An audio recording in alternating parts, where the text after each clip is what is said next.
ಅಮೂಲ್ಯವಾದ ಪತ್ರವನ್ನು ತೆಗೆದುಕೊಂಡ ಹೋದ ಪ್ರಧಾನಿ ಇನ್ನೂ ಅರಮನೆಗೆ ಬಂದಿಲ್ಲ. ಎಲ್ಲಿ ಹಾಳಾಗಿ ಹೋಗಿದನೋ ತಿಳಿಯಲಾಗಿದೆ. ಬರಲಿ, ಅವನ ಬರುವ ದಾರಿಯನ್ನೇ ಕಾಯುತ್ತಿದ್ದೇನೆ.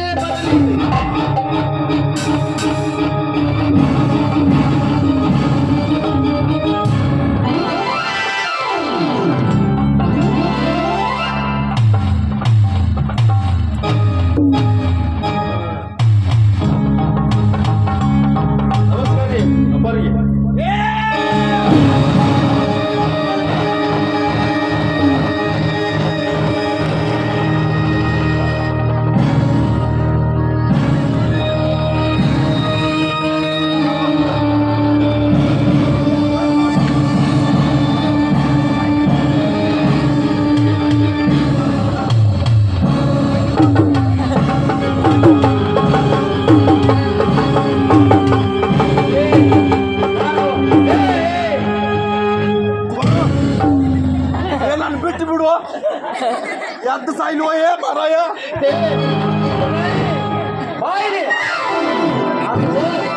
ಹೋಗಿ 2 ದಿನದಲ್ಲಿ ಬಾ ಎಂದರೆ 4-6 ದಿನಗಳನ್ನು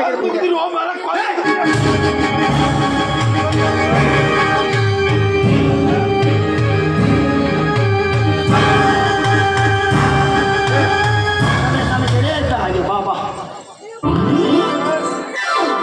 ನನ್ನ ಗೆಳೆಯ ಈ ರೀತಿಯಾಗಿ ಬೇದರದಿಂದ ಹೇಗೆ ಓಡಿ ಹೋಗುವುದು? ಸಾಪಕ್ಕತ್ರಿ ಇರಲಿ ಇರಲಿ ಮತ್ತೆ ಆಟಿದ್ರೆ ಏನಾರು ಮಾಡಕ್ ಬರ್ತದೆ. ಎಲ್ಲರಿಗೆ ಅಡ್ಡಾಡಿರ್ತಾವಣ. ಏನ್ ಮಾಡುದ್ರಿ? ಶಿವಮೊಗ್ಗ ಯಾಕತ್ರ ಇವ ಆಲಿಸ್ಪಾಯಿ ಏನು ಮಾಡಿ ಕಳಿಸಿದ ನಿನಗೆ? ಅವನು ಭಾಷೆ ಶಿವಮೊಗ್ಗ ಚಿಂಪಾಷೆ ಅಂತ ಅವನು. ಸುಲ್ತಾನಪುರ ಅಂದ್ರೆ ಇಸ್ಲಾಂ ಧರ್ಮದವರು. ಹಿಂದಿ ಭಾಷೆಯನ್ನು ಮಾತಾಡುತ್ತಾರೆ. ಒಂದು ಮಾತು ಹೇಳಿದ್ರು ಅವರು. ರಾಜ ಕನ್ನಡವಾಗ ಮಾತನಾಡಲಿಲ್ಲ. ಅಪ್ಪ ನೋಡಿ ಚಿಪ್ಪಾಲಿ ಸಿಗಾರ್ ಮಾತಾಡಿದ ಮಾತು ಹೇಳ್ತಾನೆ. ಸಾಕ್ಷಿ ಬೆಳ್ಸಾರು ಏನೇನು ತಿಂದಾರ ಏನು ಮರಾಯ. ನಾವಂತೂ ಏನು ತಿಂದಿಲ್ಲ, ಬರೀ ಯಾವ ನಾವು ಪ್ರಧಾನಿ ಜೀವ ಹೋಗಿ ಬಂದಾಗ ಆತಪ್ಪ. ಇಲ್ಲ ನಡಗುಟ್ಟು ಆತ್. ಇರಲಿ, ಆ ಭಯವನ್ನು ಬಿಡು. ಈ ನಿನ್ನ ಮಿತ್ರ ರಾಮರಾಯನನ್ನು ನೋಡು. ಹುಲಿ ಹಾಗೆ ಇರುವನು. ಹೋದ ಕೆಲಸ ಏನಾಗಿರುವುದು ಚೆನ್ನಾಗಿ ಹೇಳುವಂತನಾಗು.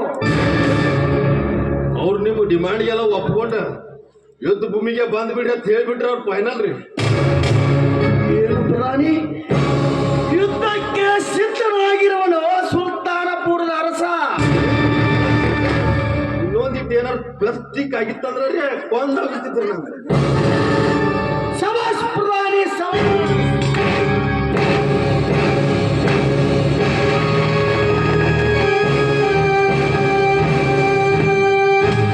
ನೋಡ್ರಿ, ಹಾಲಿನಲ್ಲಿ ಸಕ್ಕರೆಯನ್ನು ಹಾಕಿ ಕೊಡದಂತಾಯ್ತು ಎನ್ನ ಮನ. ನೋಡ್ರಿ, ನನ್ನೊಂದು ಅನಿಸಿಕೆ ನಾವು ಹೇಳಬೇಡಪ್ಪ. ಹೇಳ ಪ್ರಧಾನಿ, ಅದು ಯಾವ ಅನಿಸಿಕೆ? ನೋಡ್ರಿ, ಏನೋ ನಾನು ತಿಳಿದತ್ತಿ ಹೇಳ್ತನು. ಹೇಳ್ಬೇಡ್ರಿ. ಮತ್ತೆ ನಿನ್ನ ಮಾತಿಗೆ ನಾನು ಇಲ್ಲ ಎನ್ನುವುದಿಲ್ಲ. ಹೇಳು. ಬೇಯಂಗಿಲ್ಲ. ಮತ್ತೆ ಏನು ಅನ್ನುವುದಿಲ್ಲ. ಹೇಳು. ಬೇಯಂಗಿಲ್ಲ. ಮತ್ತೆ ಒಟ್ಟ ಬೇಯಂಗಿಲ್ಲ ಅಂದ್ರೆ ಯಾವನ ಬೇಯುವುದಿಲ್ಲ. ಹೇಳು. ಒಟ್ಟ ಬೇಯಂಗಿಲ್ಲ. ಮಗನೇ, ಒಟ್ಟ ಬೇಯಂಗಿಲ್ಲ. ಹೇಳು ಪುಣ್ಯಾತ್ಮ. ಒಟ್ಟ ಬೇಯಂಗಿಲ್ಲ. ಬೇಯುವುದಿಲ್ಲ. ಹೇಳು. ಒಟ್ಟ ಬೇಯಂಗಿಲ್ಲ. ಬೇಯಂಗಿಲ್ಲ. ಒಟ್ಟ ಬೇಯಂಗಿಲ್ಲ. ಬೇಯುವುದಿಲ್ಲ. ಒಟ್ಟ ಬೇಯಂಗಿಲ್ಲ. ಹೇಳ್ರಿ, ಅದೇನು ಕೆಲಸ? ಹೇಳು. ಏನಿಲ್ರಿ.